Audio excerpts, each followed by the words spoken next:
Hello friends, today I'm going to give you tips for narrating a story before I actually start narrating a story. First thing is, always start with the question to grab the attention of the audience. Voice modulation has to play a very important role when you are narrating the story. For the narration, one kind of voice can be used, and it's always good to use dialogues in between. And when you are swapping the roles, one character you can use a specific kind of voice for one character. For the other character, you can mimic a different kind of voice. So in a way, you need to dramatize the story with the help of your hand gestures, facial expressions. They play a crucial role. So let's start with the story. Have you ever desired of a life that is somebody else's life? Or have you ever desired of something or got something that changed your life forever? Here is a story about a girl. Her name was Madame Louisa. Louisa was a beautiful girl, and she was aware of her beauty. She would see herself in a mirror and say, "Oh, I'm so beautiful.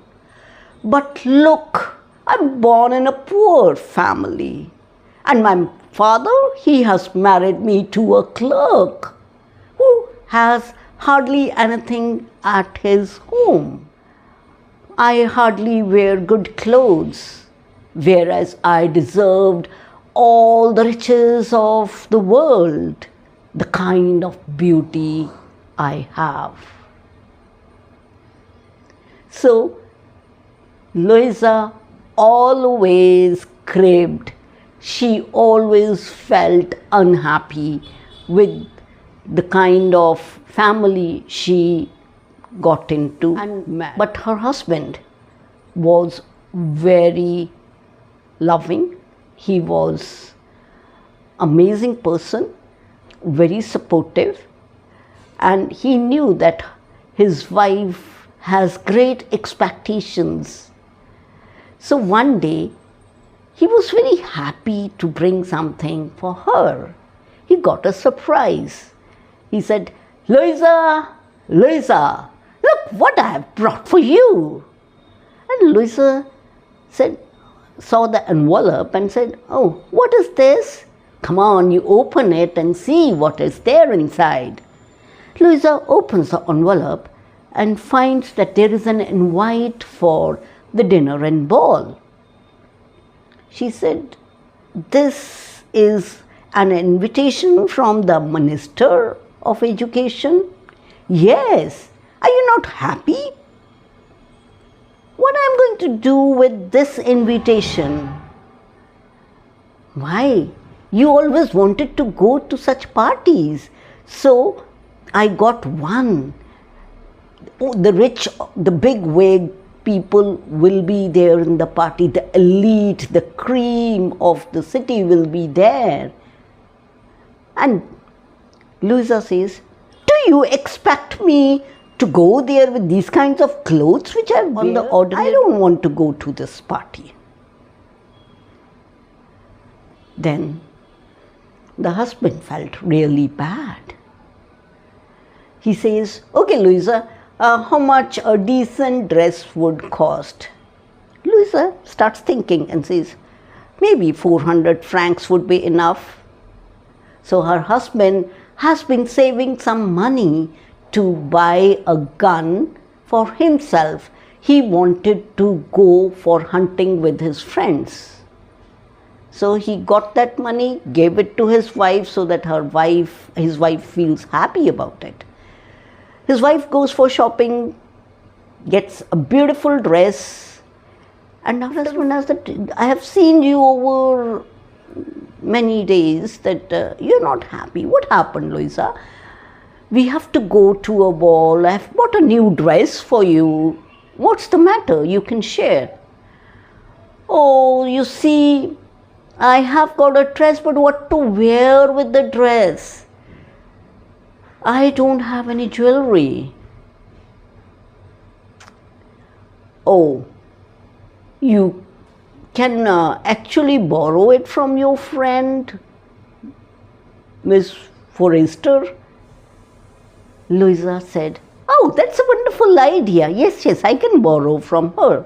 So Louisa goes to her friend, Madame Forrester, and says, I need your help, you know. I am tight on my budget. I want a jewelry piece from you. Ma'am Forrester said, oh, why not? Why not? She just opened her jewelry boxes, displayed in front of her. You can take any, she said. And Louisa tried many pieces and took the one that was beautiful diamond necklace. She wore it around her neck, saw herself in the mirror and said, wow, that will suit with my dress. Louisa takes the necklace and goes away. The next day was the ball party. So Louisa and her husband went to the minister's place where the ball was arranged, and Louisa danced whole night. Everybody was looking at her and they were praising her that such a beautiful lady is there, and many of the men also wanted to dance with her. Her husband stayed whole night there, but he always wanted his wife to enjoy, so she was enjoying in the dance party. Her husband waited. Towards the morning, it was around 4 o'clock, her husband said that, okay, I will get a cab for you here. Cab was, in those days, it was a horse-driven thing. So Louisa said, no, we will just move from here. I will just move from here, because actually her husband wrapped her with a normal wrap, which was not an expensive one, whereas other ladies, they were wearing the fur wraps. So she said, no, I will just move from here. She hurriedly moves out of that building and starts moving, looking out for the cab in the streets. They find one cab. They go back home. Louisa, when she reaches home, she, for the last time, wanted to see herself in the mirror, that how did she look that night. She was looking in the mirror, and all of a sudden she said, oh my God! And that made her husband rush towards her. He said, what happened? Oh my God, see, there is no necklace. I don't know. I have lost my necklace. I don't know, where did I drop it? Please, can you search for me? So her husband and Louisa kept searching for the necklace. And husband went all the way to the cab driver, wherever the cabs were there, and he put the posters. He asked people. He went everywhere from where the cab passed, or in the streets also he looked, but he could not find the necklace. And Louisa said that we need to return the necklace. What to do now? So her husband and Louisa went to market to buy a similar necklace. The necklace they asked for, it costed them 36,000 francs. They did not have that much money. The money which Louisa's husband had, which was a legacy left by his father, that was just 18,000 francs. So he said that, okay, I will pay 18,000 and rest of the money I will borrow, and then we need to give installments. That is the only way that we can give back the necklace. Louisa took the necklace and returned it to her friend Forrester. Forrester also, she just kept the necklace, and from there the struggle started. That lady who always cribbed that, look, the kind of the house I live in, she started living in a smaller house so that the rest of the area could be rented out, so to have another source of income. She did away with all the servants she had at her place.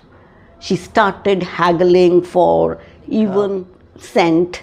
She was really trying to save money, and she did all the household chores on her own, whereas her husband, he started doing the jobs, 2 jobs he took up, so that he can save money and give the installments. It took them 10 years. 10 years is quite a slice of time to repay the debt which they have taken. And one day, Louisa was just walking by and she bumped into her old friend Forrester. She called Forrester, but Forrester did not recognize, because Louisa actually had lost her beauty. Because she has been doing household chores all through these years, and she had actually worked very hard to repay the debt. And her friend did not recognize. Then she had to remind that, I borrowed that necklace from you, and the same Louisa. She said, "Oh, Louisa, what happened to you? You used to be so beautiful. What went wrong?"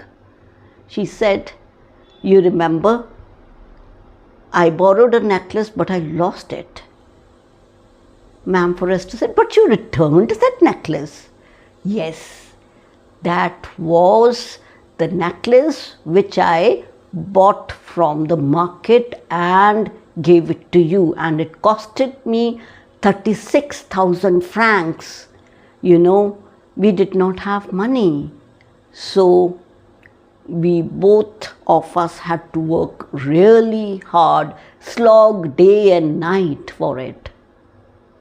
And Ma'am Forrester said, "Oh my God, Louisa, you did all that. Didn't you know that necklace was not real diamonds? It costed me just 500 francs. Louisa got flabbergasted. She was shocked. She froze there, and what was left was just the regret. Thank you, and have a wonderful day.